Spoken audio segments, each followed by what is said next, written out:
Hi, அனைவருக்கும் Sunday special வணக்கம். இன்றைக்கி எங்கள் வீட்டில் வந்து மட்டன் குழம்பு, மட்டன் சூப்பு,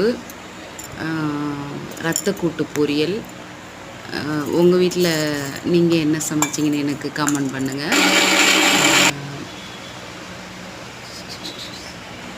அப்புறம் வந்து என்ன சொல்கிறதுனா, இதில் என்ன திங்ஸ் போட்டிருக்கணும் இதுவும் போட்டு தான் நான் வந்து சமைப்பேன். எனக்கு இது போட்டு செஞ்சதுனால நான் ரீகாப் சொல்லலை.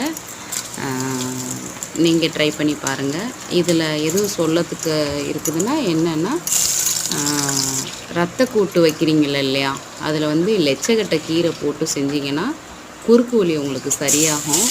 லெச்சக்கட்டை கீரைனா என்னென்னு சிலருக்கு தெரியும், சிலருக்கு தெரியாது. அது வந்து அழகு செடி மாதிரி ரோட்டோரங்களில் வச்சுருப்பாங்க, வீட்டுகளில் அழகாக வச்சுருப்பாங்க. நல்லா இலை வந்து நல்லா பெருசாக இருக்கும். அத்தி மரத்து இலை மாதிரி இருக்கும், நல்லா ரொம்ப பெருசாக இருக்கும். குறுக்கு வலிக்கு ரொம்ப நல்லது. அப்புறம் வந்து நல்லெண்ணெய் ஊற்றி செஞ்சு சாப்பிடுங்க. சுத்தமான நல்லெண்ணெய் வாங்கி இந்த மாதிரி சூப்பு வச்சு சாப்பிடுங்க. பாப்பாங்க தம்பிங்களுக்கு கொடுங்க. அப்புறம் வந்து என்னென்னா, வீட்டில் மிளகாப்பொடி அரைச்சி அந்த மாதிரி ட்ரை பண்ணுங்கள். கடை திங்ஸ் இதுக்கு அதிகமாக எடுத்துக்காதீங்க. ஜங்கு ஃபுட் எடுத்தால் இயற்கை உணவுகளை ட்ரை பண்ணுங்கள். உங்கள் குழந்தைங்களுக்கு கொடுங்க.